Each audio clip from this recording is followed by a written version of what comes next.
Merci d'être présent pour cette deuxième conf 42 AI. La prochaine est déjà sur l'intra. C'est Kevin Caprimis qui fera une présentation sur les réseaux de neurones récurrents. Donc inscrivez-vous. Aujourd'hui, c'est Aimergence, une startup qui fabrique un petit robot qui s'appelle E4, qui est un robot gardien intelligent. Et du coup, aujourd'hui, on a David et Hanan qui vont nous parler des machines à vecteurs de support. Donc, je laisse la parole aux spécialistes et bonne conférence. Bonjour à tous. Donc, merci d'être venus. Ce qu'il faut savoir sur cette conférence, c'est que les SVM, donc les vecteurs support, c'est vraiment appliqué, quoi. Donc, nous, on l'utilise clairement dans notre logiciel. Je vais vous expliquer un peu ce que c'est. Donc, juste pour que vous compreniez un peu le contexte dans lequel on est. En fait, on est une entreprise donc, spécialisée en intelligence artificielle et robotique. Donc, on est une jeune entreprise, c'est-à-dire on a un an.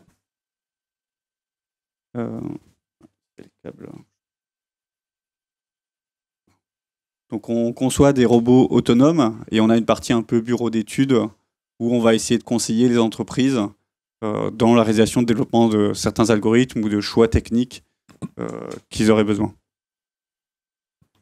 Ça va être un peu lourdingue, là. Notre robot en fait principal, c'est notre application principale, c'est ce qu'on développe en interne. C'est le robot qu'on voit un peu dans le coin, enfin quand l'image n'est pas en noir. Et en fait, son objectif principal, c'est un robot vraiment intelligent. En fait, il est fait pour la maison et pour les sociétés. Il va se balader dans votre logement et va détecter les intrus. Donc en fait, il détecte déjà les personnes, donc il sait différencier une personne d'un animal. Et également, il va vous reconnaître avec votre visage et votre voix. Donc il n'y a pas besoin d'installer, l'éteindre. C'est comme si on avait un chien de garde un peu à la maison.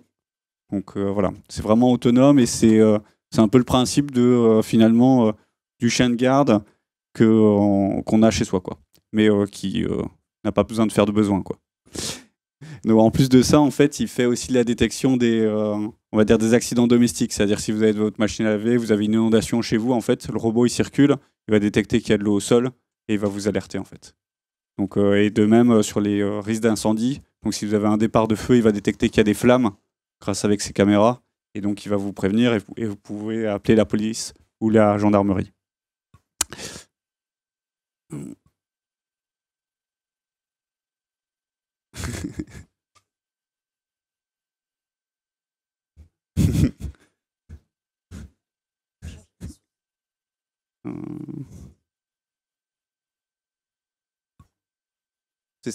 C'était presque stable.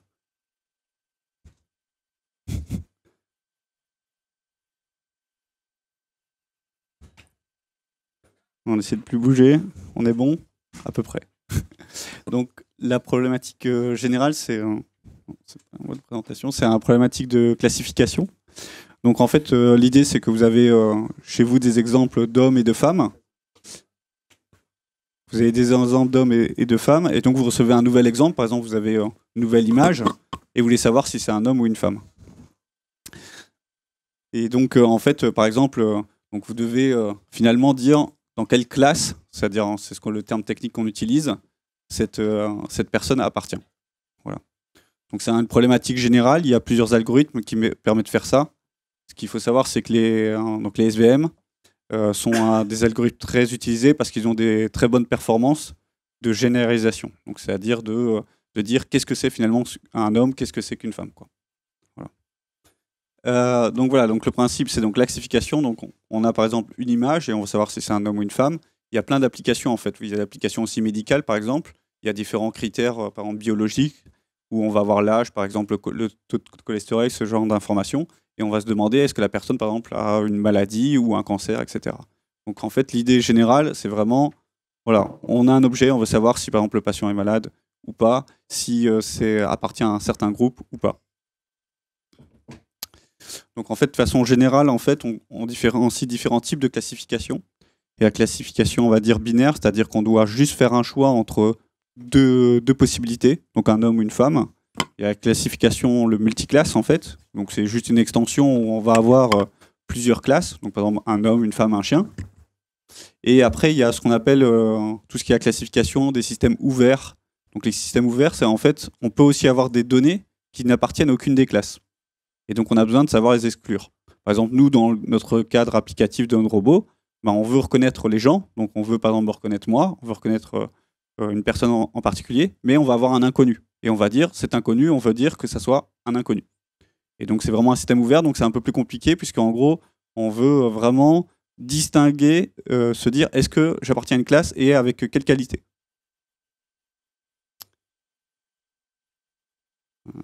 Ok. Donc, le principe... ça a sauté. Okay. Il y a des choses qui ont sauté. Ok. Le principe général du SVM, il est assez simple. En fait, vous avez un espace de données qu'on voit sur la gauche, où ça va être des points caractéristiques. Et vous avez un autre espace de données qui est les hommes. Donc, par exemple, juste pour vous donner des idées, on pourrait dire, sans travailler sur une image, on peut dire, par exemple, une personne est déterminée par son poids et sa taille, et on veut déterminer est-ce que c'est un homme ou une femme. Donc, si on prend juste deux critères qui sont assez simples, le poids et la taille, effectivement, ça ne marchera pas très bien, et donc, parce qu'on sait bien que ce n'est pas les seules caractéristiques possibles. Donc, du point de vue concret, en fait, nous, quand on a une image, par exemple, on a ce qu'on appelle des méthodes qui vont calculer des features. Donc, c'est les caractéristiques de ce qui définit une personne. Et c'est avec ces features-là qu'on va essayer de classifier une personne. Voilà. Donc, on a une caractéristique d'une personne qui est définie par ces éléments. Donc, ces éléments peuvent être en une dimension, deux dimensions ou n dimensions. Donc, les dimensions, c'est le nombre finalement, de caractéristiques qui correspondent à un point d'observation. Voilà. Donc, le principe du SVM, il est assez simple. C'est qu'on a différentes données qui sont, par exemple, là, dans un espace 2D, et on va vouloir séparer cet espace par un plan. Donc là, une ligne, en fait. Donc on voit les points verts, par exemple, c'est les femmes, les points jaunes, c'est les hommes, et on veut trouver le meilleur plan qui va séparer ces deux classes. Donc en fait, ce plan, il doit avoir comme propriété simple, déjà de bien séparer, donc c'est-à-dire que toutes les femmes sont par exemple à gauche et tous les hommes sont à droite, et en plus avoir la propriété de maximiser la distance, c'est-à-dire que l'écart entre les deux classes. Donc ce qu'on voit, c'est qu'on a la ligne rouge qui est en fait la ligne séparatrice. On dessine en fait deux droites qui correspondent finalement à la bordure de l'espace de données. Donc là, la bordure des femmes, ça va être la ligne verte, et la bordure des hommes, c'est la ligne jaune. Ces deux plans doivent être parallèles, doivent avoir la propriété d'être parallèles à l'axe, et ça va nous donner l'écart. Et plus cet écart est grand, plus on peut se dire qu'on a bien réussi notre coup, puisque en gros, ça veut dire qu'on a bien su différencier deux classes. Donc c'est vraiment ça qu'on veut faire. Donc c'est trouver ce plan, et en plus, calculer cet écart-là et le prendre le plus grand possible. Voilà. Donc si vous avez compris ce concept-là, c'est assez simple après. Parce qu'en gros, là, c'est juste de la géométrie, on le voit avec les mains, et après, tout ce que vont faire les maths derrière, c'est résoudre ce problème technique. Voilà. Est-ce que vous avez des questions sur ça? C'est important, si vous comprenez ça, vous avez compris l'idée générale des SVM. Après, ce que je vous ai expliqué un peu, c'est les maths, et on va avoir des extensions, et comment l'utiliser. Bonjour, est-ce que vous utilisez OpenCV3 pour la reconnaissance d'images? C'est quoi votre... Alors, pour répondre à votre question, on vous présentera après plus loin les librairies qu'on utilise pour faire du SVM. Donc OpenCV, c'est donc une librairie générale pour faire du traitement d'images. Donc nous, on utilise plutôt OpenCV dans certaines parties, mais on n'utilise pas forcément OpenCV pour faire ça, puisqu'il y a des librairies un peu spécialisées avec des features un peu particulières qui nous intéressent. Donc OpenCV, en fait, c'est une bonne librairie, mais en fait, sur certains algorithmes, c'est pas tous les algorithmes d'état de l'art, puisque OpenCV, ce qu'il faut savoir, c'est qu'ils ont quand même, c'est une librairie un peu connue, donc ils ont un processus d'inscription des nouvelles fonctions. Donc d'abord, les personnes prouvent du point de vue de la recherche que ça fonctionne bien, et ensuite il y a l'intégration OpenCV. Donc nous, de façon générale, il y a beaucoup de choses qu'on n'utilise pas d'OpenCV parce qu'on va aller chercher les nouveaux articles qui viennent de sortir cette année ou l'année d'avant. Donc généralement, c'est le décalage qui est dû en fait au fait de confirmer en fait les git pull, les pull requests, etc. Voilà, et même aussi les articles de recherche. Par exemple, il y a un nouveau chercheur qui vient de faire un nouvel algorithme spécifique pour certaines parties de traitement d'image. Il va sortir en 2016, et voilà, OpenCV, il va avoir un peu de temps avant de l'intégrer. Parce que déjà, il faut que les gens disent est-ce que c'est utile ou pas, et ensuite qu'ils l'intègrent. Et donc là, il y a un processus de validation qui est un peu lourd. Voilà.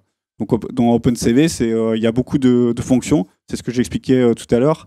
où pour l'image, on veut déterminer, déterminer en fait, les caractéristiques d'une personne avec une image. En fait, ce que fait OpenCV, il y a certaines fonctions qui prennent l'image et la convertissent dans un vecteur qui correspond aux caractéristiques d'une personne, qui n'est pas l'objet de cette conf, mais voilà, il y a beaucoup d'articles qui font ça. Voilà. Est-ce qu'il y a d'autres questions?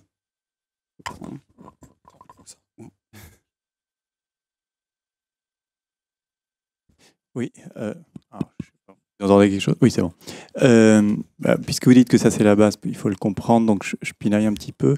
Est-ce que c'est juste l'écart qu'on veut voir ou est-ce qu'on tient compte de la position des points? Parce que si c'est juste l'écart, c'est pas optimum. Là, il faudrait que ça passe par la ligne verte devrait passer par le point juste en dessous. Tout à fait. Là, j'ai fait juste un exemple juste avec la main. Donc, effectivement, là, c'est pas optimisé. J'ai pris juste les points comme ça à la main. D'accord, parce que si c'était le barycentre des points, là, par contre, bon. Voilà. C'est pas dû au barycentre, c'est vraiment les points frontières qui nous intéressaient. C'est pour ça qu'on appelle les vecteurs supports, c'est les vecteurs frontières. C'est vraiment ça qui sont intéressants. Donc là, ce qu'on cherche, c'est vraiment maximiser l'écart. Et donc, en fait, des plans, il en existe en fait une infinité. Et donc, l'algorithme d'optimisation qui va résoudre ce problème, il va déterminer en fait le meilleur plan. Et effectivement, généralement, il va trouver le bon exemple. Là, c'est juste, je l'ai fait à la main, donc faut m'excuser. Voilà. N'hésitez pas si vous avez des questions, des choses qui ne sont pas claires ou vous voulez des compléments d'explication. Donc le principe général maintenant, c'est, je vais vous expliquer quel est le plan. Donc je suis désolé, on va faire un petit peu de maths. Je vais essayer d'aller doucement sur les rappels. Donc je commence très doucement avec la définition des vecteurs, parce que je ne sais pas si tout le monde est habitué aux définitions mathématiques. Donc en gros, nous, en fait, on travaille de façon générale avec des vecteurs. Donc les vecteurs, ça permet de représenter un point dans l'espace, par exemple. Ça s'applique dans beaucoup de choses, mais par exemple ici, en fait, on voit sur les schémas, donc on a des vecteurs qui définissent ce point dans l'espace avec ses coordonnées. Donc en 2D, par exemple, on va avoir le point A à gauche qui va être de coordonnées 1, 2, et le point B qui va être de coordonnées 0, 3. 3, 0, pardon. Donc le principe général, ce qui va nous intéresser dans l'application en fait, des SVM, c'est bien comprendre déjà la définition du produit scalaire et ses propriétés. Donc le produit scalaire, pour rappel, c'est donc la somme des produits, des différents vecteurs. Donc ce qu'il faut retenir, c'est que en fait, le produit scalaire, c'est un critère géométrique et il a une propriété assez intéressante, c'est que quand on fait le produit scalaire et ce produit scalaire est égal à nul, à 0, vous pouvez dire que ces vecteurs sont perpendiculaires. Ok, donc l'idée, c'est dans cet exemple-là, en fait, si vous voyez l'exemple, vous prenez 0, 2 et 3, 0 et vous allez voir que le produit scalaire il est égal à 0. Cette propriété est vérifiée.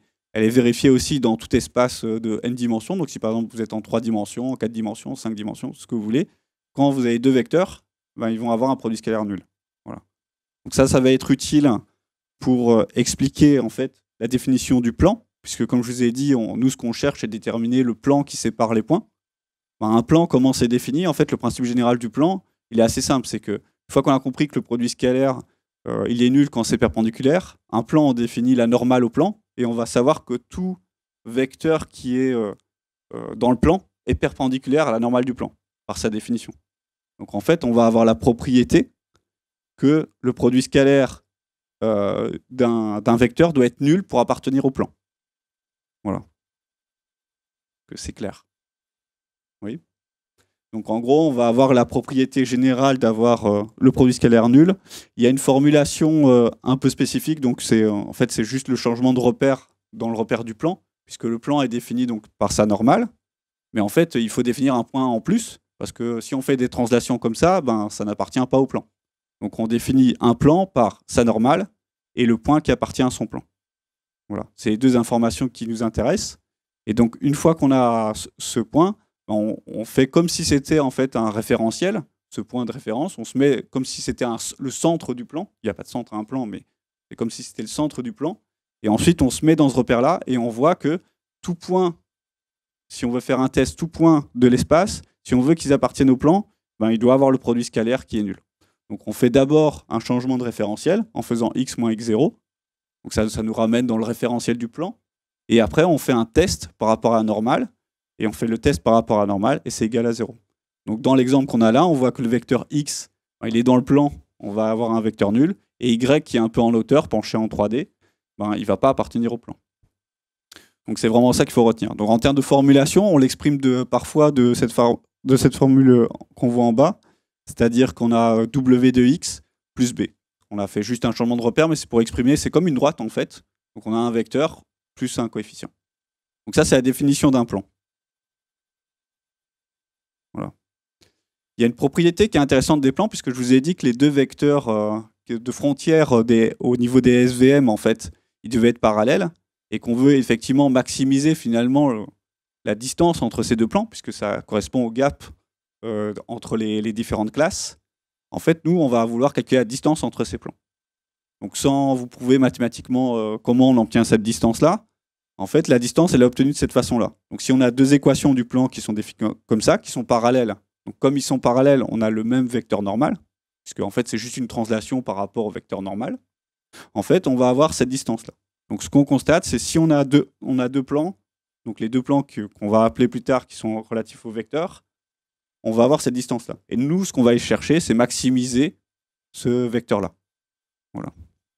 Donc si on revient au SVM, voilà. Si on revient au SVM, voilà, on va définir les deux vecteurs supports. Donc première chose, on définit ces deux vecteurs comme des plans. Deux propriétés, ils ont W, puisque c'est des vecteurs normés. Et on sait aussi, c'est une autre propriété qu'on peut ajouter, qui sont symétriques par rapport au plan de référence. Donc le plan médian de séparation, on suppose on a le plan médian de séparation qui différenciait entre les deux classes, entre la classe par exemple des hommes et des femmes. Ben, on veut que les deux plans soient symétriques. Voilà. Donc pour être symétrique, en fait, il faut qu'il soit égal à un certain coefficient. Donc on met plus A, moins A. Le plus A et moins A n'a pas trop d'importance en fait. Donc dans la nomenclature, on met généralement 1.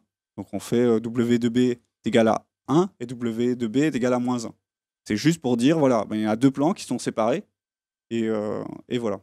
Donc il y a un changement, si vous voulez montrer ça, il y a un petit changement de variable que vous pouvez faire qui montre que c'est équivalent. Voilà. Donc une fois qu'on a les deux équations de ces plans-là, maintenant, avec ces deux équations-là, on va pouvoir exprimer notre problème, puisqu'on a le critère de distance et on a le critère des plans. Voilà. Donc maintenant qu'on a ces deux équations-là, je vais vous montrer comment le critère d'optimisation, en fait, du SVM. Donc c'est je veux maximiser le gap. Donc comme je vous ai dit, il y a les deux plans, donc P1, P2, dans la première étape, c'est ce qu'on a vu juste précédemment. Je les mets juste dans un petit changement en mettant les plus et moins de l'autre côté. Et la distance, on l'obtient tout de suite, puisque c'est la formule que je vous ai montrée 2 slides avant. Et on va obtenir la distance suivante. Donc 2 sur la norme de W. Donc on voit en fait que finalement la distance entre ces plans-là dépend que de la normale au plan. Ok. Donc ce qu'il faut retenir, c'est que comme on cherche à maximiser cette distance-là, si on inverse en fait la maximisation, ça correspond à minimiser la norme du vecteur normal. Donc le critère d'optimisation, c'est juste minimiser la norme du vecteur normal. Voilà. Parfois, si vous regardez un peu dans la littérature, parce que le problème, on veut le résoudre après un peu de mathématiques, on retrouve cette forme-là, qui est équivalente en fait, donc qui est 1/2 de la norme au carré. C'est pour éviter les racines carrées, puisque sur une norme, en fait, il y a la racine carrée, et les racines carrées, quand on veut les résoudre, parfois c'est embêtant, donc on la fait supprimer puisque ça n'a pas d'impact. Donc c'est en fait, ça correspond à la somme des carrés du vecteur normal. Voilà. Est-ce que ça va?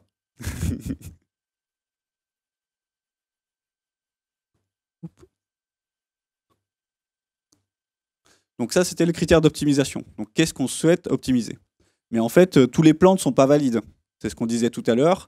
Il y a la contrainte forte qu'on veut que pour un plan, on veut avoir toutes les données à gauche du plan et toutes les données à droite du plan pour l'autre classe. Donc c'est ce qu'on voit là. On veut avoir la contrainte que pour chaque point, on soit à gauche du plan vert et à droite du plan jaune. Voilà. Donc ça s'exprime de façon mathématique, de façon simple, avec des inéquations qu'on voit ici. Donc inférieur à 1 et inférieur à moins 1. Donc c'est juste dire je suis à gauche ou à droite du plan. C'est aussi simple que ça. Donc si on résume, en fait, tout ce qu'on souhaite faire, Et c'est assez simple, c'est dire, on veut minimiser la normale, et ensuite on veut respecter les inéquations qui correspondent à être du bon côté du plan ou pas. Voilà. Donc les SVM, c'est juste ça. Donc pour tout point, on vérifie les contraintes et on optimise la normale. Donc maintenant, il suffit de calculer la normale et les points B. Voilà. Oui.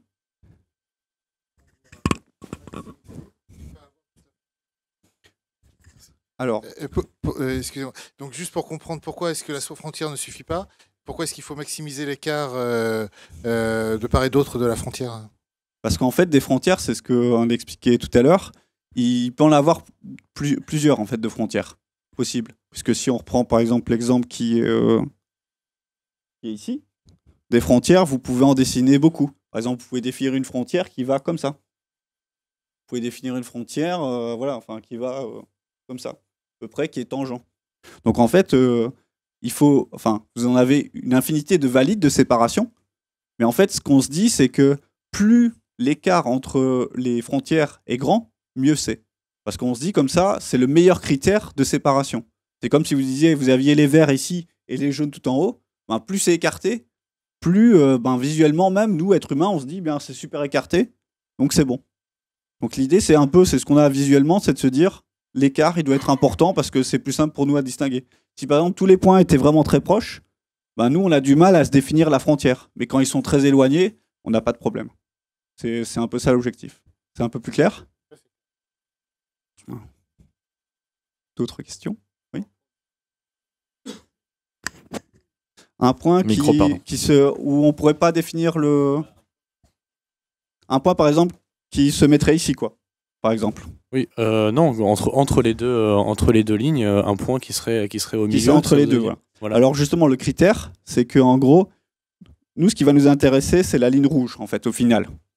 C'est la ligne rouge, c'est la moitié, la médiane entre ces deux plans. Et le critère, c'est de dire, si c'est tout pile sur la ligne rouge, ben, vous pouvez prendre un au hasard, mais il faut que ça soit vraiment tout pile. Sinon, le principe, c'est tout ce qui est à gauche de cette ligne, c'est enfin, les femmes, et tout ce qui est à droite, c'est les hommes. Même sur cette petite partie-là. En fait, c'est ce qu'on appelle la généralisation du SVM, où on va dire, ben, tous les points qui sont à gauche, là, donc, qui normalement, on n'a pas de données, on va quand même les considérer dans le domaine. Voilà. Mais on voit bien aussi dans cette approche-là qu'on va mapper tout l'espace avec le SVM. Donc si par exemple, admettons que vous aviez que quelques points comme ça, peut-être que en fait, tous vos points sont concentrés ici. Et que si vous aviez un nouveau point qui apparaissait là, normalement, il ne devrait pas appartenir à l'espace. Donc par exemple, dans les systèmes ouverts, ben, peut-être vous avez 2 clusters de points comme ça, mais en fait, le point inconnu, il arrive là, votre SVM va dire qu'il est du bon côté de la médiane, mais ça va être incorrect. C'est pour ça qu'il y a d'autres problèmes qui apparaissent. On en reparlera un peu après. Voilà. Et qu'est-ce qui se passe quand les deux nuages de points se survolent? Pardon, j'ai pas mes deux mains, mais se superposent. C'est-à-dire qu'on va avoir des points jaunes qui vont être là, et on va pas trouver de médiane séparatrice. Oui, qui vont être mélangés. Ouais. Je vais en reparler un peu plus loin. Donc le SVM, là, c'est la première application du SVM où il faut trouver une médiane séparatrice. Et donc votre problème, s'il n'y a pas de médiane séparatrice, le SVM dit échec. Pas de problème. Le SVM va vous dire, le programme va vous dire, il n'y a pas de solution. Par contre, il y a une variation, c'est ce que je vous explique dans 2-3 slides, qui va vous résoudre ce problème-là. Parce que ça arrive très souvent, en fait. Et vous cherchez donc à séparer ces espaces forcément par une seule droite, enfin un seul plan, en fait. Ouais, un hyperplan, tout à fait. Donc oui, ok. Donc et quand il y a plusieurs classes, en fait, ça ne marche pas. C'est du binaire, mais après il y a une extension du SVM qu'on va vous expliquer aussi, qui va marcher avec du multiclasse. Et où il y a plusieurs plans qui séparent plusieurs familles ou... Il y a plusieurs solutions qu'on vous présentera. Effectivement, il y a une des solutions, c'est de faire plusieurs plans. Il y a différentes méthodes pour faire ça, mais la base du SVM, c'est juste 2 classes. Si vous en avez plus que 2, ça ne marche pas. Si ça superpose, ça ne marche pas. Mais je vais vous présenter justement ça, c'est les limites de la méthode là, et il y a des astuces pour justement contourner ces limites.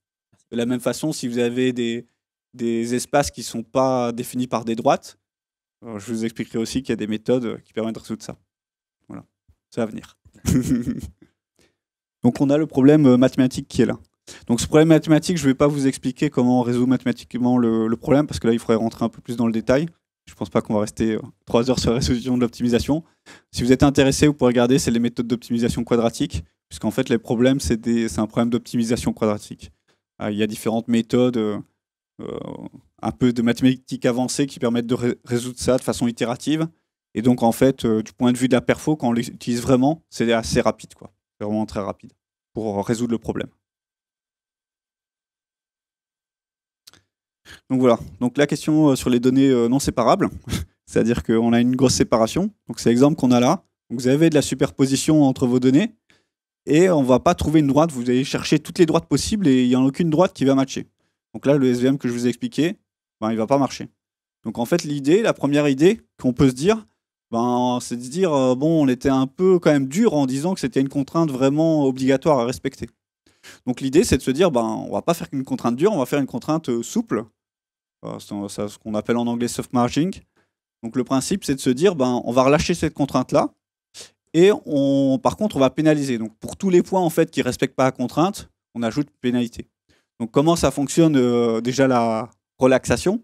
Donc on relaxe le problème sur les équations ici, donc l'équation d'inégalité, en disant, on peut créer un nouveau paramètre qu'on appelle DI.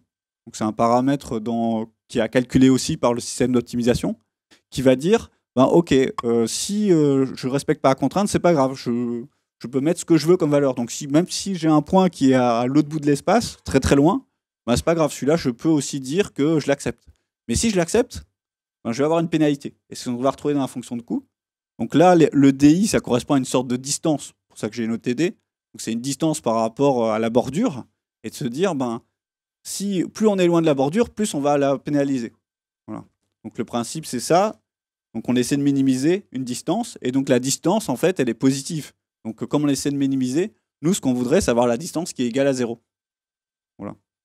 Donc l'objectif principal, c'est ça. Donc si, par exemple, tous vos points sont séparés, ça revient au même qu'avant, puisque en gros, on va trouver un DI qui va être égal à 0. Mais si ce n'est pas le cas, on va avoir des problèmes. Et donc la pondération, on a un critère de pondération, c'est de dire plus on a un point qui est loin, plus on va le pénaliser ou pas. Donc si vous mettez par exemple un C qui est très très grand, en fait ça veut dire le moindre dépassement possible, on va le pénaliser très très fort. Donc si vous mettez par exemple C qui est égal à, je sais pas, 1 million, vous allez avoir ici, dès le dépassement, vous allez presque le refuser. Voilà. Est-ce que c'est clair? Ok. Donc le principe, c'est juste pénaliser les dépassements, les superpositions, et vous avez dans la pratique ce coefficient C à régler. On vous expliquera aussi comment régler ce paramètre C.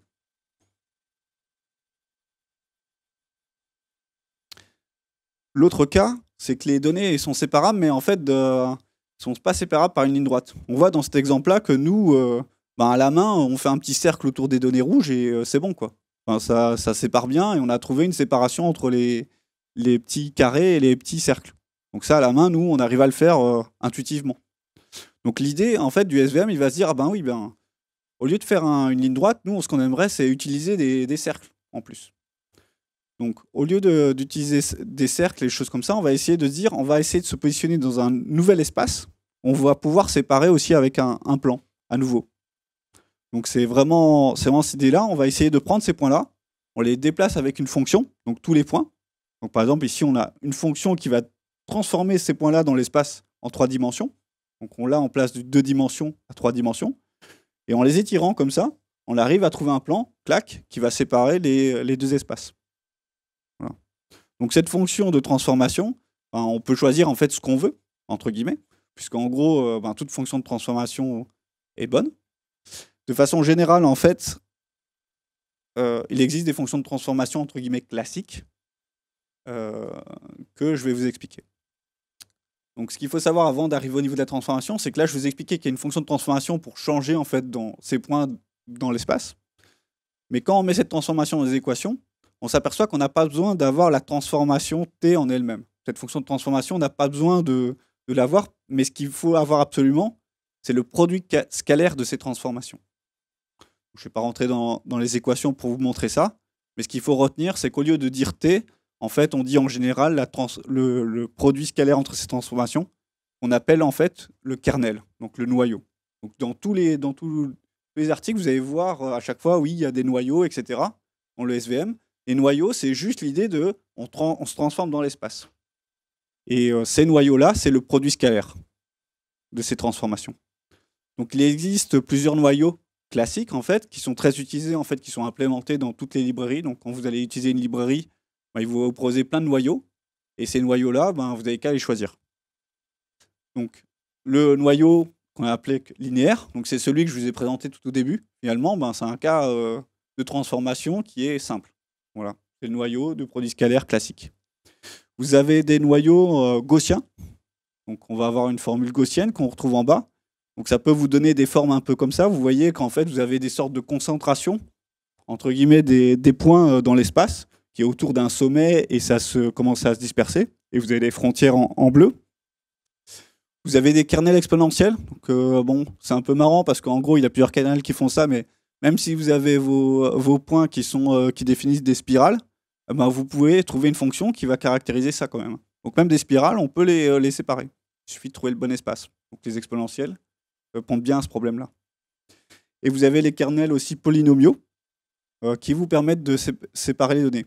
Donc c'est ce qu'on voit là. Donc ça s'étend et ça se dégrade petit à petit. Donc vous avez plein de kernels. Vous pouvez même inventer votre propre kernel si vous êtes inventif. Il y a certaines propriétés à respecter. Vous ne pouvez pas faire n'importe quoi avec le kernel parce que pour le coup, il doit respecter la notion de produit scalaire. Donc voilà. Mais en général, c'est les plus connus. Il y en a quelques-uns d'autres, je ne vais pas les détailler. Mais c'est ça qui est vraiment utilisé pour, on va dire, dans la pratique, pour séparer les données.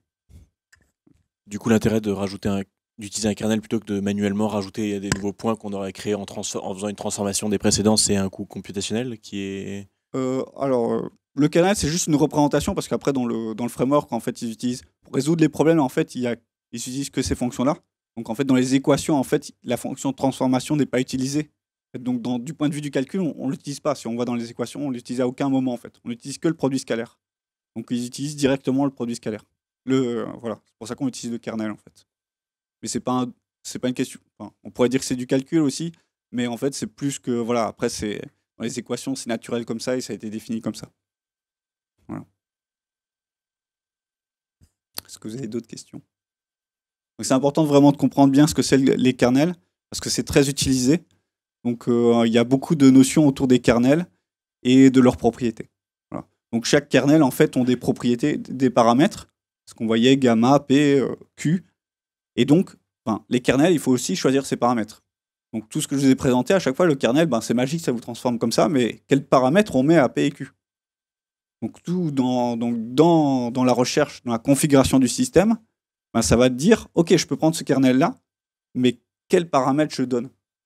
Parce qu'en gros, on ne peut pas faire ça n'importe comment. Voilà.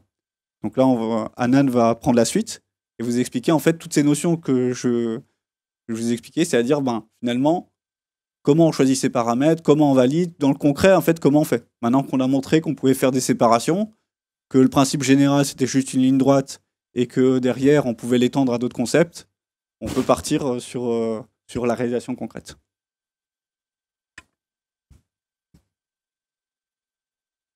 Bonjour.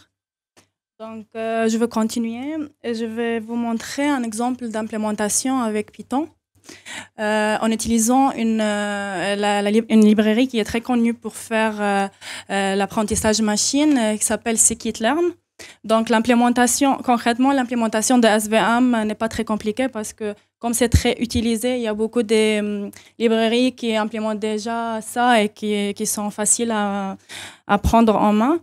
Donc, par exemple, là, c'est un petit bout de code. Là, on importe le SVM de sklearn. Après, on fait la définition ou la création d'objets de classification avec une fonction SVM.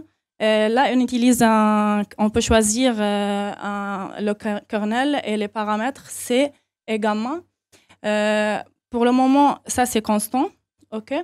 Donc, on va, avec le modèle.fit, on va apprendre, entraîner le modèle avec les données d'apprentissage. Donc, je n'ai pas dit ça, j'ai oublié. En fait, on suppose qu'on a une matrice X qui contient les caractéristiques que David a déjà expliquées, Y qui contient les labels, donc les classes, deux classes, on va dire, et Xtest qui contient une matrice des caractéristiques test, donc des exemples qu'on ne connaît pas. OK? Donc, avec modèle.fit, on peut apprendre et donc créer un modèle qui va séparer les données qui existent dans X. OK? Modèle.score, score, c'est une fonction pour calculer le score de reconnaissance sur les données d'apprentissage. Donc, c'est le taux de classification. OK? Et finalement, avec Predict, on peut sortir les classes. OK? Oui. So I'm not sure why you need gamma for linear kernels. Yeah, I just put this like this. It's not. It's a mistake. Yeah, we didn't even speak about gamma. So, oh, we did. Yeah, we did. I know. Yeah.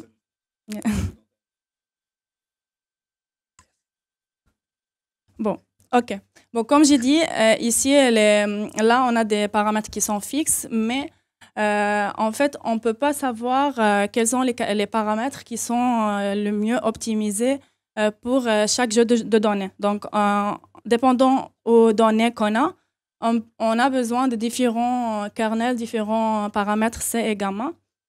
Et pour ça, on a besoin de faire une sélection de modèles. Donc, pourquoi on a besoin de faire une sélection de modèles? Parce que déjà, on ne sait pas c'est quoi les jeux de paramètres qui sont le mieux adaptés pour un jeu des données données. Parce que aussi, on ne peut pas appliquer une séparation linéaire pour des données qui ne sont pas linéairement séparées. Et aussi, quand on a des données qui sont linéairement séparées, on peut pas.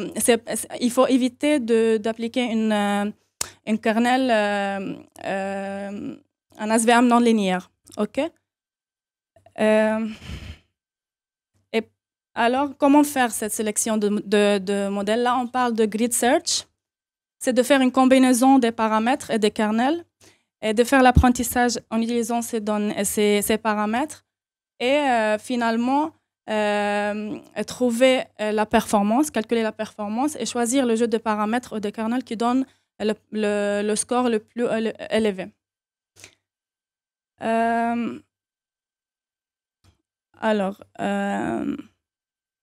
Oui. Donc, si on a des données d'apprentissage et de test, on peut faire ça. Donc, en fait, quand on a des données d'apprentissage, on peut trouver une combinaison de paramètres qui est optimale. Par contre, il faut éviter, en fait, si on change un peu les données d'apprentissage, on ne va pas pouvoir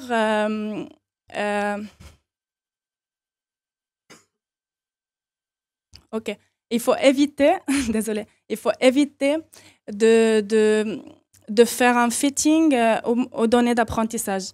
Ça veut dire que pour un jeu de données d'apprentissage particulier, on a un jeu de paramètres qui marche bien, mais si on change un peu les données, on ne va pas trouver les bons paramètres, ça ne va pas être bien. Et donc là, on parle de nested cross-validation. Donc, déjà, je veux expliquer un peu c'est quoi le cross-validation. On parle de k-fold cross-validation. Donc, on a les données d'apprentissage et ça sert à évaluer un modèle. OK? Donc, on va supposer... David, est-ce que tu peux continuer? Bon. En fait, sur les données, donc, les données, on veut vraiment valider en fait les paramètres qu'on a. Puisqu'en gros, les paramètres qu'on a vus précédemment, sur les paramètres, c'est ce que disait Hanan. Si vous avez si vous testez l'ensemble des données, enfin, vous faites des tests sur l'ensemble des données, vous allez trouver le jeu de paramètres idéal. Ok? Donc ça dire, on va faire du fitting, c'est-à-dire même si on a un jeu de données quelconque, si on tire un autre jeu de données, on va pas avoir les mêmes paramètres, puisque c'est du hasard en fait, finalement. Donc, pour éviter ce hasard-là de choisir les paramètres, on divise entre données d'apprentissage et données de test. Donc, les données d'apprentissage, c'est vraiment, on donne ça à l'algorithme avec un jeu de paramètres donnés. Et ensuite, on vérifie sur le jeu de test si on a des bons résultats ou pas. Donc, on fait ça, on a ce qu'on appelle des tirages, des folds en anglais. Donc, sur chacune des données, on va définir une partie apprentissage, une partie test. Donc, par exemple, on fait 10 tirages, donc apprentissage et test.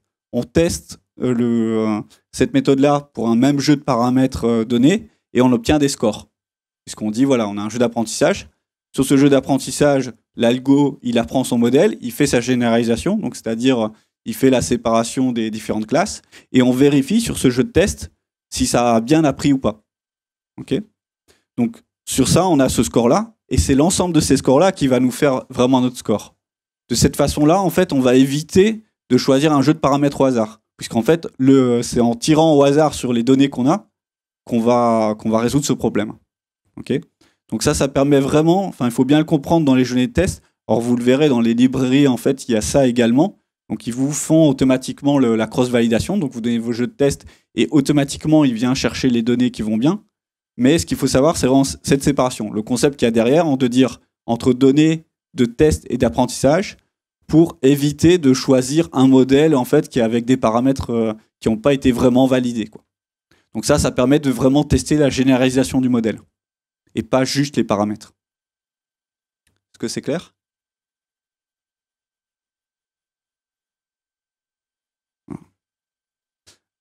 Pour la nested cross-validation, c'est un peu le même concept.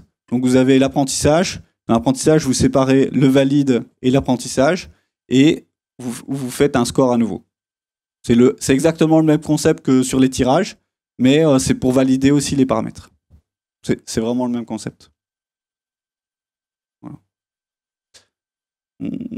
Voilà. Donc un exemple de nested cross-validation. Donc on a la base d'apprentissage qui a été divisée en trois zones, donc P1, P2 et P3. Okay.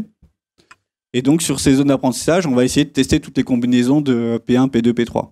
Donc on va faire une base d'apprentissage P1, P2, puis une base d'apprentissage P1, P3, et une base d'apprentissage P2, P3. Et à chaque fois, la base de test, c'est l'élément manquant. Donc l'idée, c'est donc pour le paramètre C, vous vous souvenez, c'est le paramètre de souplesse justement de séparation. Quand on se trompe, on va tester différentes valeurs et on va voir ce que ça donne. Voilà. Donc on a une précision qu'on va avoir sur ces différents-là et on va avoir la moyenne. Voilà. Ensuite, on la met dans le... Donc là, on va dire, on va choisir 1 parce que ça va avoir le meilleur score. Voilà.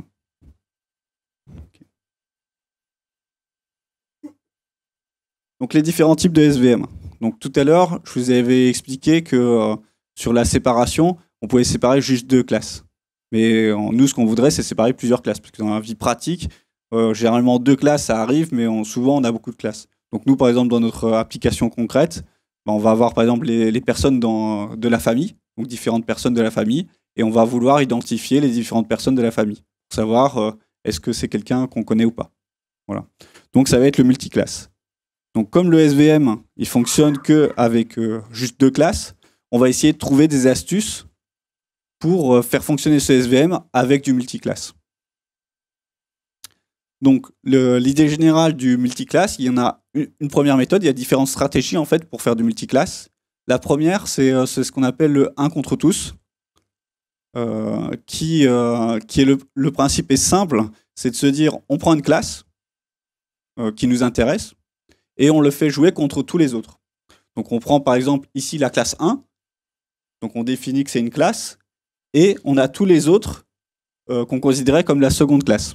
Donc ça nous fait un classifieur SVM qui va nous dire si on est de la classe triangle ou pas.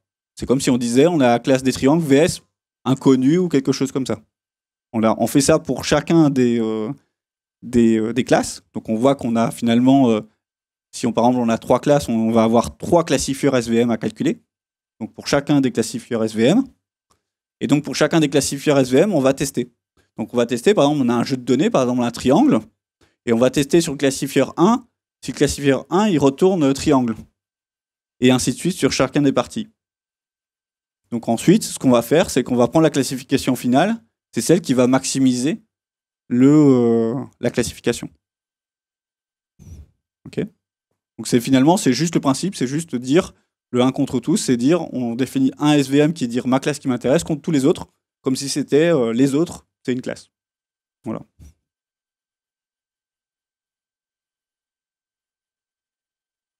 Voilà. L'autre principe, qui est un peu plus coûteux en temps calcul par rapport au précédent, c'est de se dire, là j'ai fait un contre tous, mais ce que je peux faire, c'est faire des classes 2 à 2. C'est-à-dire, je vais prendre, donc j'avais mes triangles, mes croix et mes rectangles, et je vais essayer de trouver les frontières entre chacune des paires des classes. Donc on va tester la frontière entre les croix et les rectangles, entre les triangles et les rectangles et les croix, et ainsi de suite. Toutes des combinaisons 2 à 2 des classes. Donc on voit que là, en termes de classifieurs, on va en avoir beaucoup plus. Ok. Donc une fois qu'on a en fait cette classification, ce qu'on va faire, c'est qu'on va faire un système de vote. Donc le vote, c'est de dire finalement combien de mes SVM me retourne la classification qui m'intéresse ou pas. Donc là, on va dire, j'ai mon exemple avec un triangle, je l'ai lancé sur chacun des modèles, et mon résultat pour chacun des modèles, c'est il m'a dit à un moment que c'était un carré, et 2 fois il m'a dit que c'est un triangle, donc je vais prendre le max des occurrences, et ça va être le triangle. Ok. Donc c'est vraiment ce principe-là. Donc il y en a d'autres méthodes pour justement séparer de multiclasses, c'est 2 principales. Donc la première stratégie, c'est de se dire 1 contre tous, donc une classe contre tous les autres, ou dire 2 à 2, donc c'est comme si on créait plusieurs frontières en fait dans l'espace, donc pour chacun des couples, pour essayer d'identifier en fait les classes. Donc avec ces méthodes, oui. Vous pouvez faire des pondérations. Tout à fait. Sur le principe général de celui-là, c'est qu'il n'y a pas de pondération. Mais on peut faire une pondération sur les modèles, on peut... voilà. Après, il existe... Enfin, pour ça, il existe toute une combinaison, vous pouvez inventer des choses. Ce qu'il faut savoir, c'est que de façon générale, le SVM, ça date d'il y a longtemps, c'est-à-dire 60, 70, mais il y a encore des articles qui sortent actuellement sur les SVM, où ils essaient d'améliorer encore les SVM pour répondre aux problèmes qu'ils ont encore. Donc d'autres types de SVM qui sont un peu particuliers, qui répondent aussi à certains problèmes. Il y a le premier, c'est le One SVM. Donc le One SVM, c'est de se dire, là je vous ai parlé 2 classes, 3 classes, n classes, mais il y a le cas une classe. C'est bête, mais il faut le traiter quand même. Et là, on ne peut pas faire de frontière non plus, puisque voilà, on a une séparation. Donc l'idée, c'est de se dire, on a juste une classe et on n'a pas d'exemple négatif. Donc on ne peut pas définir la frontière avec une séparation. Donc c'est un SVM un peu particulier. Donc là, ces SVM-là, on ne va pas les expliquer aujourd'hui parce que c'est spécifique, c'est un peu des nouvelles mathématiques qui sont associées là-dessus. Donc les principes sont un peu plus compliqués. De même, le weight SVM, donc c'est de se dire, le SVM, en fait, il a un point négatif, c'est qu'en gros, dû à la contrainte de souplesse, de séparation qu'on a relâchée, le problème, c'est qu'il va favoriser la classe où il y a beaucoup de données par rapport à celle de la classe où il y a de petites données. Parce qu'en fait, l'idée, c'est ce qu'on a parlé dans tous les problèmes, quand on a très peu de données dans un coin et beaucoup dans un autre, généralement, les algos, ils préfèrent prendre là où il y a plein de données. Parce qu'ils se disent, je fais des erreurs, mais très peu, en fait, sur ça, et un peu sur ça, mais comme il y en a très peu sur ça, je fais pas beaucoup d'erreurs. Voilà.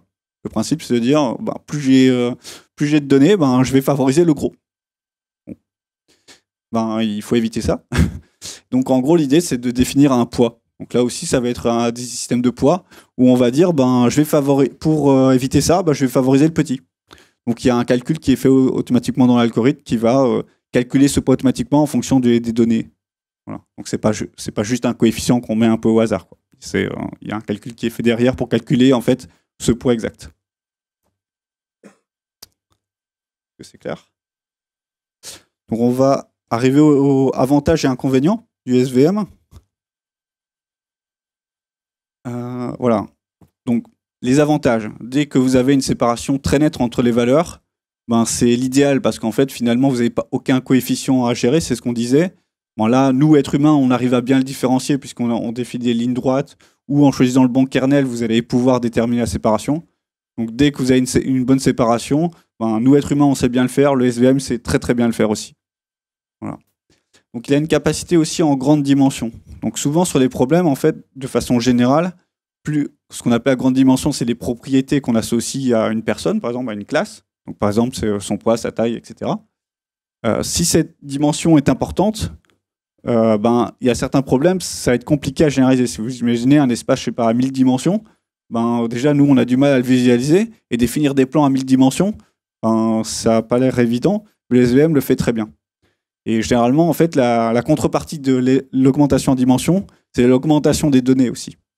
De façon générale, sur les problèmes de classification, même que vous rencontrez, généralement, quand vous devez apprendre, plus vous avez de dimensions, plus il faut des données. Et souvent, c'est même exponentiel. C'est-à-dire, si vous voulez rajouter 2-3 en dimension, ben, il va falloir en exponentiel de vos données pour pouvoir avoir une bonne classification. Donc, c'est un vrai problème. Surtout que, pour vous donner un exemple concret, nous, par exemple, dans nos algos, on est, de classification, on est à plus de 100 dimensions. Donc, si c'était exponentiel, on aurait des problèmes. Voilà, en termes de données, qu'il nous faudrait pour que l'algo marche bien. Donc, le SVM a l'avantage, quand vous avez beaucoup de dimensions, que ça marche. Mais quand même, si vous avez une grande dimension, il faut quand même beaucoup de données. Il ne faut pas se faire d'illusions.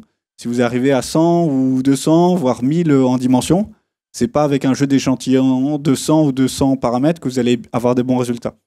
Donc, ce qu'il faut retenir de façon générale, plus vous montez en dimension, plus il vous faut des données en entrée d'apprentissage.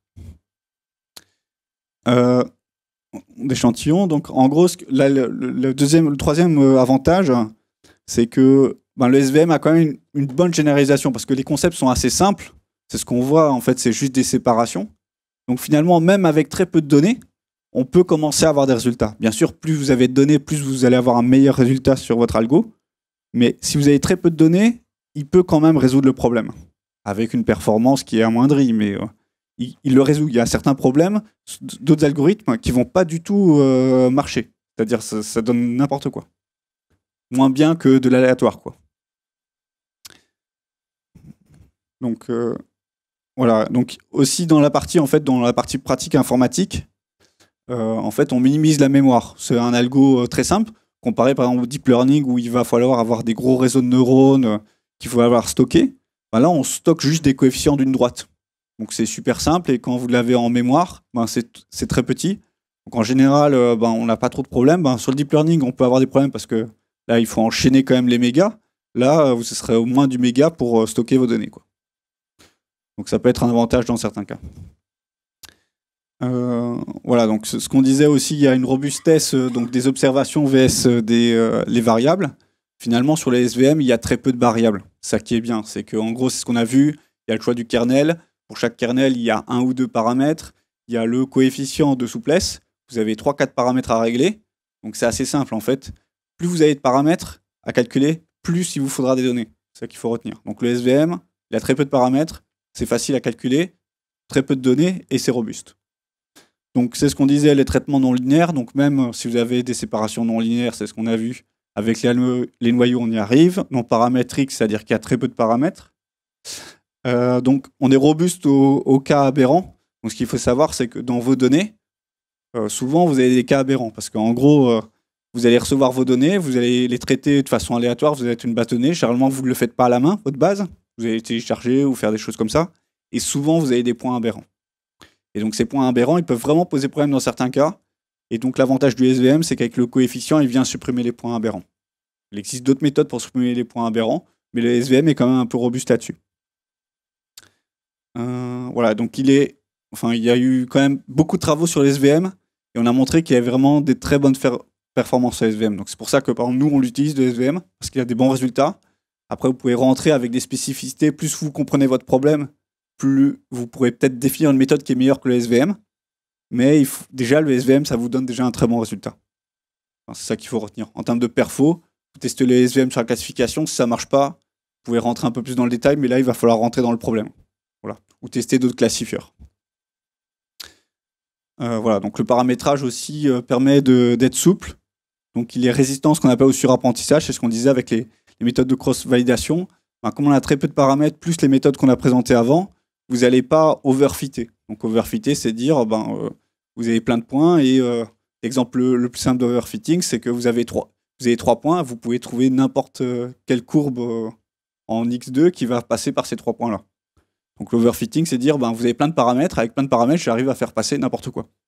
Donc l'overfitting, plus vous avez de paramètres, plus vous allez converger vers une valeur, et ça ne va pas donner bon résultat. Les inconvénients. Malheureusement, c'est pas magique, donc il y a toujours des problèmes. Donc plus votre taille de données est grand, plus ça prend du temps de calcul. C'est ce qu'on voit, c'est que derrière, il y a un problème d'optimisation à résoudre, donc vous allez avoir plein d'équations à résoudre. Donc même si derrière, c'est des méthodes itératives qui permettent de résoudre ce problème d'optimisation, ça prend un peu de temps quand même. Il ne faut pas le négliger. Bon, ça dépend après le cas pratique. Par exemple, nous, dans notre cas, les données d'apprentissage, on le fait à certains moments ponctuels, on n'est pas en temps réel sur l'apprentissage. Nos nombres de données sont raisonnables encore, donc on n'a pas ces problèmes-là. Mais si vous attaquez un énorme données et vous voulez du temps réel, là, ça ne va pas être simple. Voilà. Donc c'est ça qu'il faut tenir en tête. Si vous avez des zones, dans le cas pratique, si vous avez des zones où vous pouvez dire « Ok, j'apprends et après j'utilise le modèle », le temps, c'est pas un problème parce qu'avec les machines d'aujourd'hui, c'est généralement pas un problème. Donc pour vous donner des ordres de grandeur, nous, l'apprentissage, il se fait en quelques secondes, quoi. Donc c'est pour ça qu'on n'est pas contraint, quoi. Voilà. Donc les méthodes de résolution, après il y a d'autres méthodes de résolution qui permettent de résoudre ces problèmes-là, c'est que quand on a la base d'observation qui est très élevée, c'est la capacité aussi mémoire qui peut augmenter. On peut avoir des problèmes de gestion mémoire si on a vraiment énormément de données. Bon, c'est un peu pareil pour tous les algorithmes, mais si vous tapez des millions d'équations à résoudre, là ça fait mal, quoi. Surtout que vous allez travailler sur des matrices, et donc sur les matrices, si vous les faites un peu naïvement, derrière, par exemple, vous faites une inversion de matrice, ça va vous tuer, quoi. Donc il existe des méthodes qui permettent de résoudre ça dans certaines librairies, donc voilà, il faut bien choisir, quoi. Donc le principe du SVM, finalement, c'est de se dire que la frontière, elle a une information. C'est ce qu'on se disait, c'est qu'on arrive bien à séparer les données. Donc les frontières, en fait, c'est comme si on définissait, on disait, voilà, on a un seuil, donc on a une frontière qu'on peut dessiner, et cette frontière a vraiment du sens. Mais parfois, quand vos données sont bruitées, cette frontière-là, elle n'a pas de sens. C'est-à-dire c'est des données qui ont été bruitées, et voilà. Donc vous allez vous matcher sur les données bruitées. Donc c'est comme si on a une frontière, il y a du bruit, et finalement, la frontière, on ne sait pas trop où la mettre. Parce qu'en fait, il faudrait faire comprendre exactement ce qui se passe à la frontière pour définir la vraie frontière. Voilà.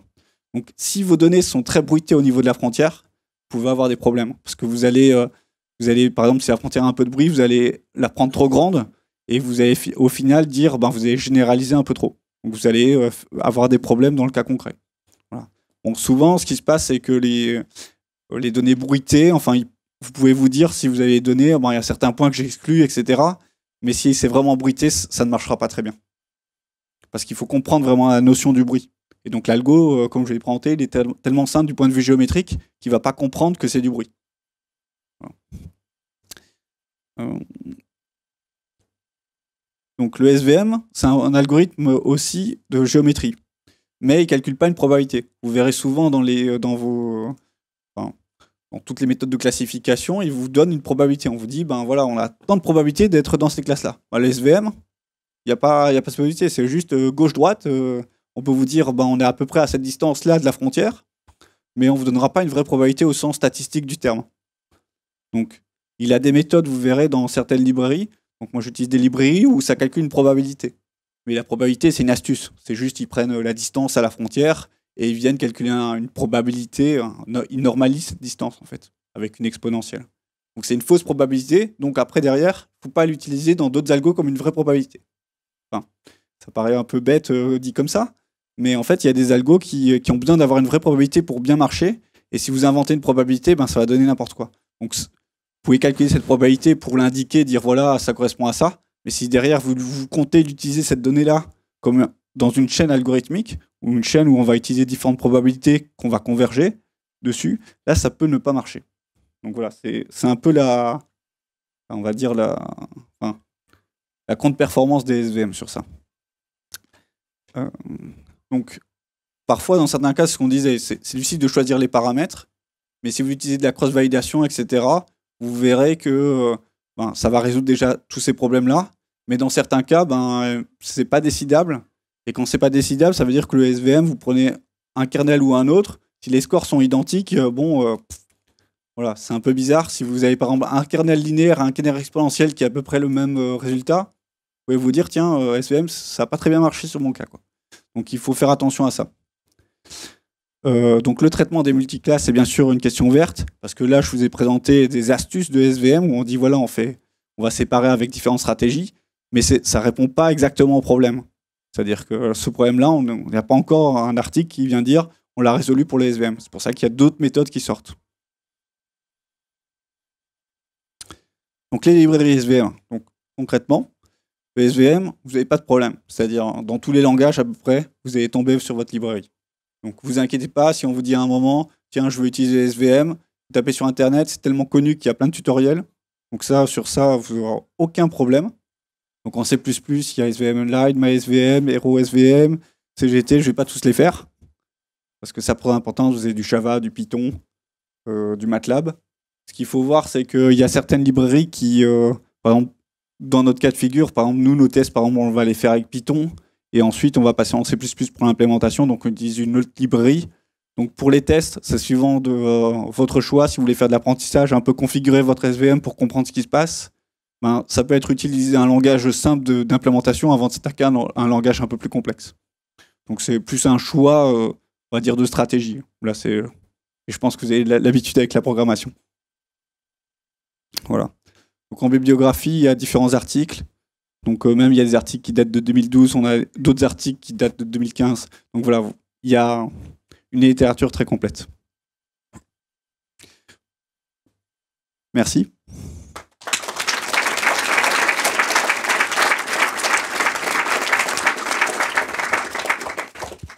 Est-ce que vous avez d'autres questions? J'en ai une déjà. Est-ce que vous pourriez vous présenter tous les deux, parler de votre parcours, etc. D'accord. Si vous ne l'avez pas fait. Ah oui. Moi je suis David Dugroux, donc je travaille donc à Emergence depuis à peu près 1 an.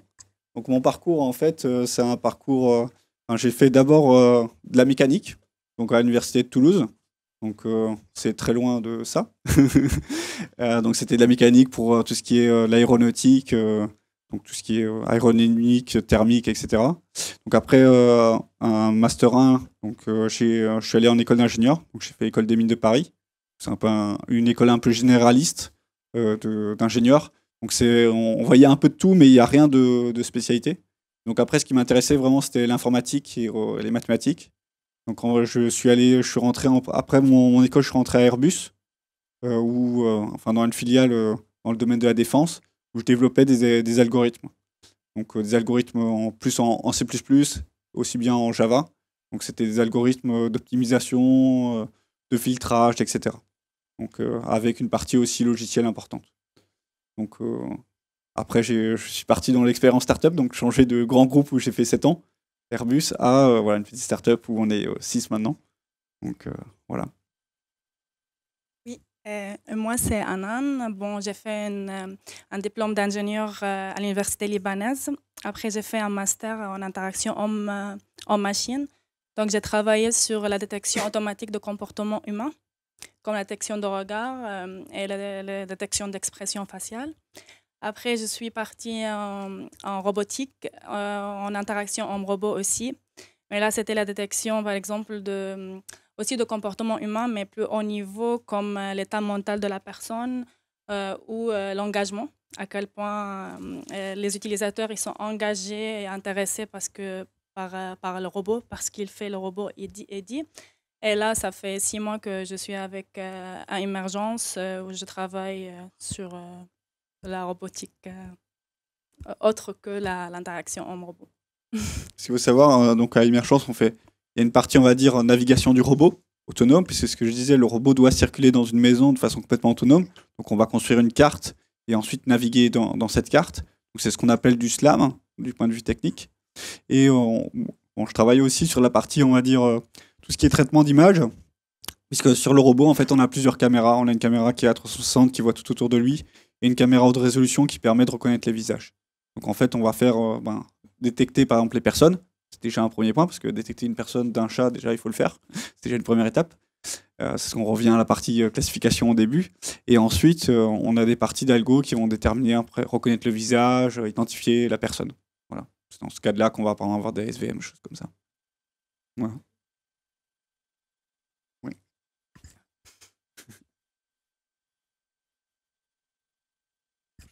Merci. Juste une question par rapport au choix que vous avez fait de vous réentraîner en fait à chaque fois. Donc vous avez pas mal de puissance de calcul premièrement à avoir. Mais si on avait vu d'autres conférences où les gens avaient fait le choix de prendre des réseaux neuronaux qui étaient déjà entraînés, de couper à l'endroit qui les intéressait et de créer des classes à partir de là. Donc c'est un choix qui semble complètement différent de celui que vous avez fait. Alors, sur la classification, alors, je ne sais pas dans quel cadre ils ont utilisé ces algorithmes-là. Nous, par exemple, dans nos algorithmes, on utilise aussi du deep learning. Donc, on a des traitements en deep learning, toute la chaîne à peu près d'identification en deep learning. Après, ce qu'il faut savoir, c'est que il y a aussi du deep learning sur de la classification qui donne, mais en termes de score, ça ne donne pas forcément des meilleurs résultats. Donc après là, on a utilisé le SVM, mais en fait j'ai travaillé à des méthodes, on va dire en interne, je ne peux pas trop détailler, mais en gros qui sont particulières. C'est-à-dire que c'est ce que je disais aussi, votre SVM c'est un outil générique. Donc ça marche très bien, ça peut avoir de très bonnes performances. Mais dans certains cas, vous allez avoir d'autres problèmes qui vont apparaître, et vous allez dire votre SVM, il n'est pas suffisant. Par exemple, le SVM, ce que je disais, il a un problème, c'est que il généralise pas assez il généralise trop dans les systèmes ouverts. Donc dans un système ouvert, vous avez un inconnu, qui est notre cas de figure. Par exemple, vous avez un inconnu, là ça marche pas. Donc derrière, vous pouvez essayer d'analyser vos données pour essayer de dire finalement mon problème, mes données elles sont organisées comment. Et donc là, vous devez comprendre vraiment comment fonctionnent vos données. Et donc là, vous pouvez gagner de la perfo. Mais sur le deep learning, c'est une méthode un peu courante qui sont utilisées. On a testé aussi des algorithmes de classification deep learning, mais ça donnait pas forcément de meilleurs résultats. Voilà. En termes de puissance de calcul, donc nous on a des calculateurs, mais tout est embarqué, on n'a rien qui est dans le cloud, donc on a quand même des calculateurs qui sont pas super puissants. L'ordre de grandeur des calculateurs, c'est ce que vous avez sur votre téléphone. Donc il faut faire tourner tout ça sur le téléphone. On utilise aussi du GPU, parce qu'il y a quand même des algorithmes quand même compliqués à faire tourner. Mais voilà, enfin, ce qu'il faut savoir, c'est qu'on n'a pas une puissance de calcul monstrueuse. Donc c'est aussi un problème qu'on rencontre. Donc on galère un peu aussi. Oui, bonjour. Je me demande comment vous faites avec votre petite machine pour... vous avez l'image qui arrive de la caméra. Comment vous faites pour extraire des données que vous pouvez passer au SVM? D'accord. Donc dans l'extraction de votre image, la première étape, ça va déjà dans l'image de détecter la partie qui vous intéresse. Donc, c'est la première partie de l'algorithme, vous allez détecter par exemple le visage ou la personne. Une fois que vous avez détecté le visage, par exemple, dans les algorithmes classiques, c'est que le visage il peut être tourné dans n'importe quel sens, vue de profil, vue de face. Donc il y a des méthodes pour redresser le visage ou faire ce genre de choses. Et ensuite, vous avez des méthodes, c'est ce qu'on parlait au tout début sur OpenCV, par exemple, vous avez des méthodes qui vont extraire les features. Donc ils vont déterminer en fait, finalement, les points caractéristiques dans l'image qui correspond à exactement vous. Donc, en gros, ce champ-là de recherche est très, très vaste. Donc, il y a plein de solutions dans OpenCV. Et il y a aussi du deep learning qui marche très bien. In English, sorry. So I'm interested in your data collection process. I understand that the robot is quite small, so it's actually looking up. Looking down, looking up from down below. So you kind of have some kind of interesting image, whereas the normal photos to be taken at eye level, you actually be seeing people from below. So you must have kind of different kind of data, right? How do you go about collecting that? If I understand well, the problem is when we are below and want to look upside, you're saying that data is not working, in fact? Well, I think it sort of requires different kind of data, right? Because photos taken from eye level would be kind of different from photos taken from, on the ground. In our experiment, we don't find some difficulty about that. In fact, what we want first is to detect the person at 3 meters, 5 meters. And when you are very far, angle is more sorry. The angle is possible to have the person like we see in front of the camera, because when you want to see the robot like that, there are no a lot of angle, in fact. Okay. And when you are very close to the robot, it's not a problem to identify the person because you said you know this person. The objective of the robot is to be at a long distance of the person before to understand who it is, who it is. Because if the person is too close to the robot, some people then can kick it, and we don't want it. Okay. Thank you. Je voulais savoir du coup à propos des SVM, est-ce qu'il y a un intérêt à faire du si on a un grand nombre de dimensions par exemple, est-ce qu'il y a un intérêt de faire de la réduction dimensionnelle avec une ACP ou quelque chose comme ça avant pour Tout à fait. Exactement. Donc en gros la problématique c'est que plus vous avez de dimensions, il faut voir si votre dimension finalement contient de l'information. Bon, il y a des méthodes effectivement qui disent vous avez plein de vecteurs, vous avez plein de données, mais vous ne savez pas quelles données sont pertinentes. Donc l'idée générale, c'est de se dire, est-ce que déjà dans toutes ces données-là, est-ce que je peux faire déjà un travail de simplification pour supprimer les données qui sont peu utiles ou qui contiennent peu d'informations. Donc il y a effectivement ces méthodes-là, que je recommande d'utiliser, qui permettent de supprimer les données. Donc après, il faut faire attention quand on utilise ces méthodes-là, à quand même pas supprimer toutes les informations utiles, parce que dans certains cas, il faut bien le configurer. Il faut le faire attention, quoi. C'est pas juste mettre des paramètres, parce que souvent, vous pouvez trouver des librairies, par exemple, qui font ça. Donc vous vous dites, tiens, je vais mettre ça, je mets un paramètre, je vais taper au hasard. Vous pouvez faire ça, vous pouvez faire des tests pour voir ce que ça donne. Parce qu'en gros, sur ces tests-là, vous allez avoir quand même le résultat, que vous pouvez voir quel taux d'information vous avez perdu. Dans l'idéal, c'est aussi de dire, si vous avez des données, d'essayer de comprendre ces données. Donc si déjà vos données pour chacune des dimensions, vous pouvez les comprendre, donc par exemple pour une personne, c'est sa taille, c'est son poids, là, en tant qu'humain, vous pouvez vous dire, tiens, cette donnée-là est pertinente ou pas. Dans certains cas, vous ne pourrez pas. Donc là, il faut utiliser des méthodes automatiques, parce qu'en gros, les données n'ont pas d'informations pour un être humain, on ne peut pas savoir à quoi correspond. Dans ce cas-là, les méthodes automatiques sont conseillées, quoi. Voilà.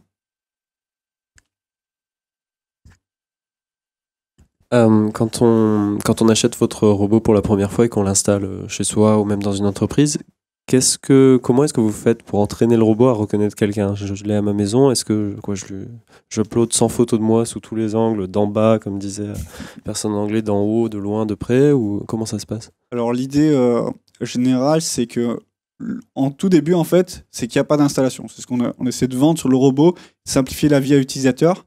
C'est qu'on va démarrer le robot et le robot va circuler dans la maison. Donc en circulant, en fait, il va prendre des visages en fait, au fur et à mesure du temps. Il prend des visages. Sur votre téléphone, vous allez avoir comme une liste de contacts. C'est comme si vous avez... j'ai reconnu cette personne-là, celle-là, elle va avoir 100 images, 200 images. Et ensuite, on va dire, ces personnes-là, je les autorise ou pas. Donc c'est plus ce principe-là de dire, voilà, le robot circule, il collecte les informations au fur et à mesure, et au bout d'un certain moment, sur votre téléphone, vous verrez, tiens, cette personne-là, moi je l'ai identifiée, je sais qu'il y a vraiment cette personne-là. On peut mettre un nom ou quoi que ce soit, et on l'identifie de cette façon-là. Voilà. Et est-ce qu'il y a besoin au début que l'utilisateur fasse un double check? Par exemple, il va identifier par erreur ma sœur au lieu de m'identifier moi. Est-ce qu'il doit intervenir l'utilisateur pour... C'est ça, en fait, sur l'application, en fait, nous, ce qu'on va avoir au départ, c'est donc les images. Donc après, un personne expert, on va dire, pourrait dire, voilà, le robot a considéré que ça, c'est la même personne. Et donc après, à la main, on peut dire, non, cette personne-là, je me suis trompé, etc. Donc l'idée, c'est qu'effectivement, on utilise des algorithmes qui vont permettre d'éviter justement les mismatchs, enfin les mauvaises correspondances, en considérant qu'on a l'information continue. C'est-à-dire que, vous voyez, on a cette personne-là, je sais que c'est toujours la même personne, je sais que c'est toujours la même personne, ça s'arrête, j'ai eu quand même un jeu d'informations, un jeu d'images où je sais que c'est la même personne. Donc après, voilà, il y a des traitements à faire pour faire les correspondances, etc. Bon, une dernière et après je passe le micro. Est-ce que vous coupez ça avec des données du type j'ai l'habitude à ce que le père dans la maison rentre à telle heure à la maison, les horaires normales pour être dans la cuisine, etc. Exactement. Donc l'idée, c'est il y a d'autres informations qu'on utilise pour effectivement déterminer la personne arrive à peu près cette heure-là. Donc c'est déjà un critère d'identification. Donc on sait que dans ce cas-là, on va pas sonner brutalement d'un seul coup. On va essayer d'apprendre petit à petit quand les gens arrivent chez eux et quand ils partent. Voilà, pour démarrer automatiquement.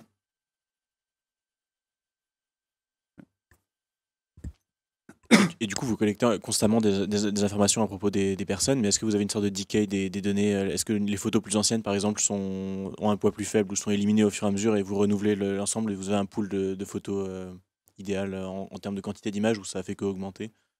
L'idée, c'est qu'en fait, effectivement, que ça change au fur et à mesure du temps. Ce qu'il faut savoir quand même, c'est que les algorithmes, par exemple, de reconnaissance de visage, choses comme ça, elles se basent sur le visage et pas sur les cheveux. Donc, par exemple, les cheveux, on les change trop, enfin, ça bouge un peu trop. En plus, entre un homme et une femme, en général, il y a plus de cheveux pour les femmes, donc la configuration, c'est impossible. Donc, en fait, les données sur le visage sont utilisées en recherche parce que ça change très peu. En plus, le visage, en fait, il va être différent aussi suivant l'illumination. Donc, ce qui va y avoir aussi important, c'est l'illumination dans laquelle on voit la personne. Donc, il y a toutes ces informations-là, et donc, effectivement, au fur et à mesure du temps, on vient supprimer les images anciennes. C'est ce qu'on disait tout à l'heure, l'apprentissage, en fait, avec le SVM, par exemple, ou certaines méthodes particulières, elle peut être rapide, ou même dans le cas de notre robot, nous, en fait, quand le propriétaire est là, on peut aller se garer dans un coin, et là, on a du temps calcul. Donc, on peut mettre à jour le robot régulièrement, sans que ça soit transparent. On n'a pas besoin d'avoir du temps réel là-dessus. Donc, les mises à jour des modèles ne sont pas un problème. Lorsque vous avez des invités, vous désactivez le robot ou vous mettez une configuration que pendant les 2 heures qui suivent, il n'a pas à reconnaître les visages? Alors l'idée, c'est que on considère que dès qu'il vous a identifié, il sait que vous êtes à la maison, il va considérer que toutes les personnes qui sont autour, pour l'instant, il n'y a pas de problème. C'est-à-dire, on fait l'hypothèse que quand vous êtes à la maison, il n'y a pas de problème. Donc on va pas faire d'alerte, même si on ne le reconnaît pas, on va juste le stocker. Et ensuite, à un moment, vous verrez apparaître sur votre téléphone la personne en disant tiens, c'est une personne et peut-être je l'autorise.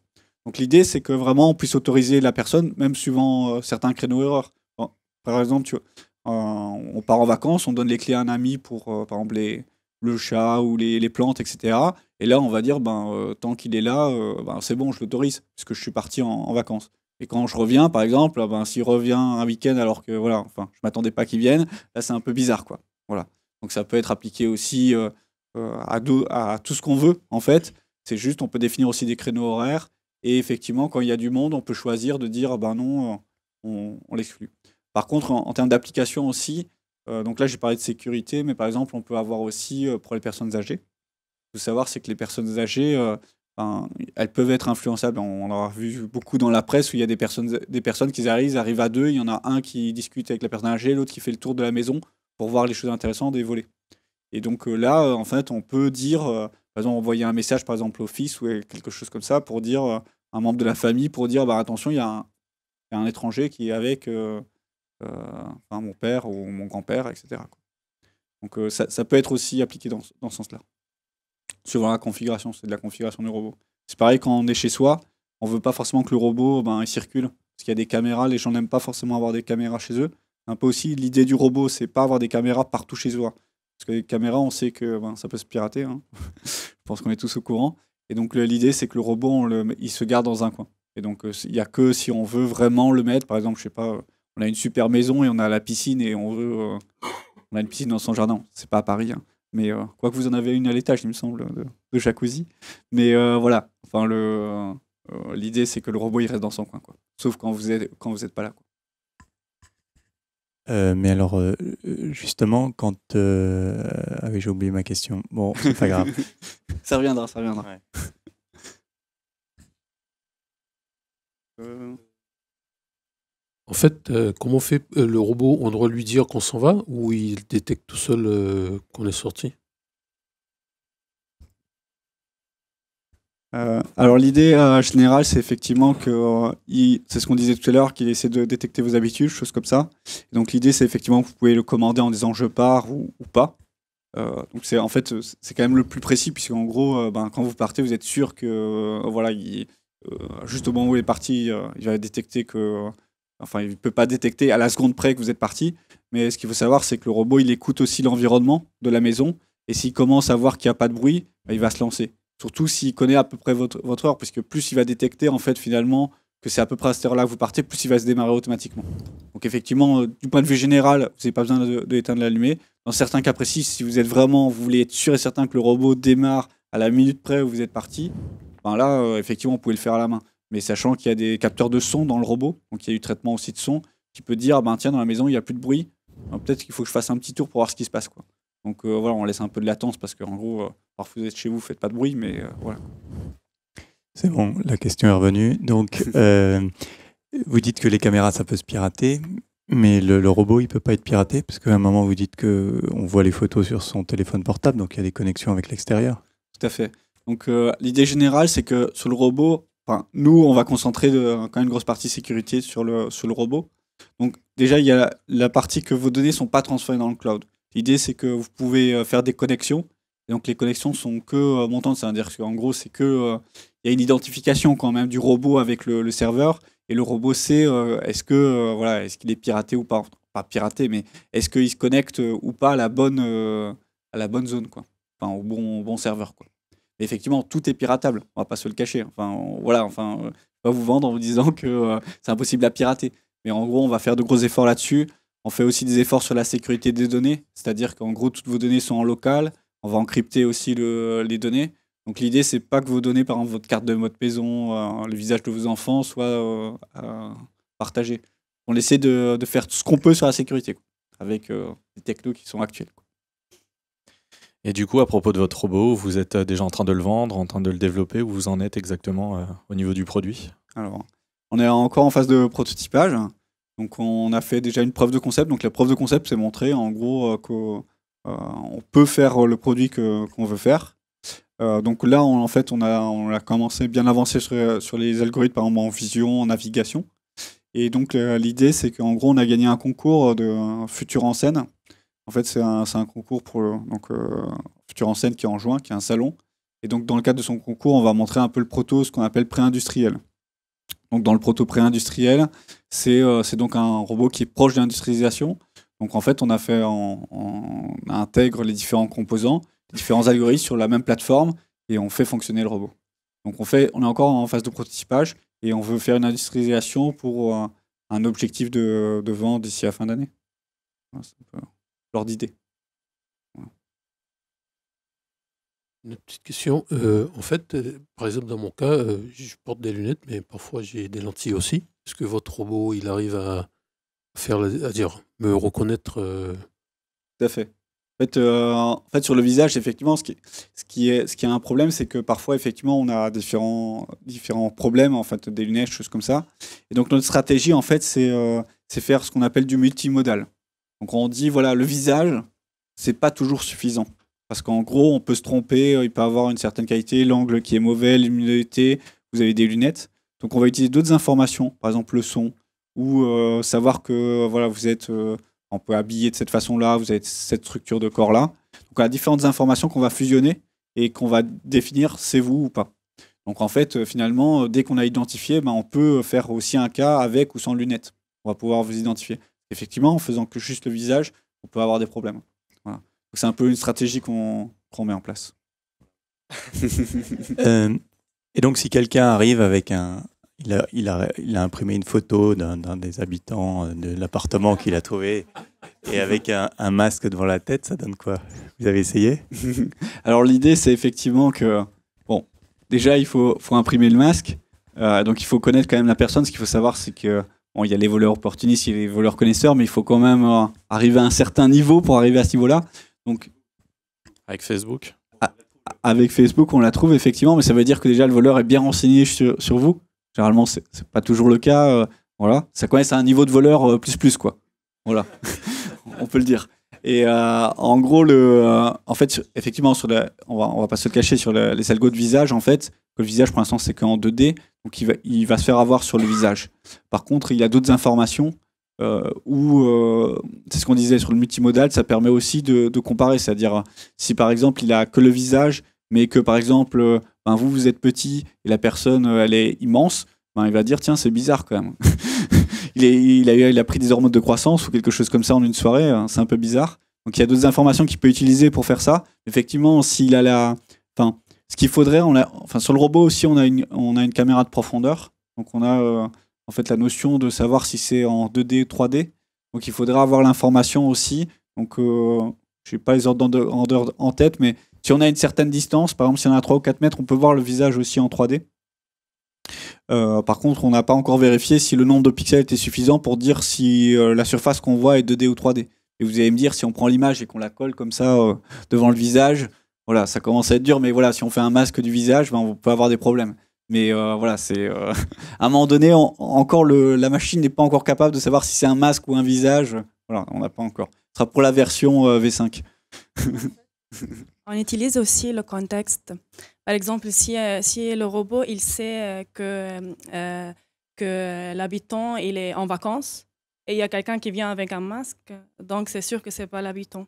Donc là, on a commencé un travail de recherche sur quel genre d'informations contextuelles qu'on peut utiliser pour justement renforcer l'identification des personnes. Une dernière question.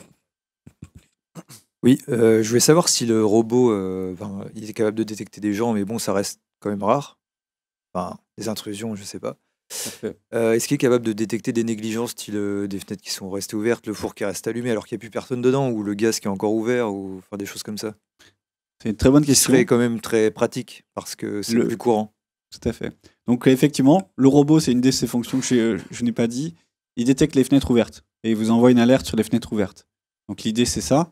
Donc il voit aussi les négligences, c'est ce que j'avais dit au tout début. Donc il détecte les accidents domestiques, style de l'eau qui circule ou un risque d'incendie avec des flammes, choses comme ça. Le problème sur les gaz, parce qu'on s'est posé aussi la question des gaz, parce qu'il y a plein de gaz quand même qui sont nocifs qu'on pourrait détecter.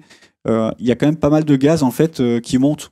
Et donc le robot, comme il est au sol, ben voilà, il n'est pas aussi fort qu'un chien au niveau du nez et il va pas pouvoir capter le gaz. Et donc en gros, ce qu'on se dit, c'est qu'en fait sur le robot, en fait, il y a des sons, il y a du son quand même. Et si votre alarme, parce que maintenant on a des alarmes par incendie, et que votre alarme incendie a en plus des détecteurs de certains gaz, on peut détecter que ça sonne. Mais on ne pourra pas détecter effectivement que certains gaz parce qu'en gros on est au niveau du sol. Exactement. Donc ça on pourrait détecter. Pour l'instant, sur la première version, je ne pense pas qu'on aura cette fonction-là. Mais c'est une des fonctions envisagées. Le robot s'appelle E4. Voilà. Donc c'est E4. Donc c'est E4 en anglais, parce qu'en gros, il y a une petite storytelling, comme on dit. En fait, E4, si vous prenez le mot en français, les efforts, c'est en fait c'est les Grecs, ça vient du grec, et c'était les protecteurs dans la Grèce antique. Donc en fait, il y a une liaison entre E4 et fort, donc c'est pas juste le terme anglais en fait. Voilà.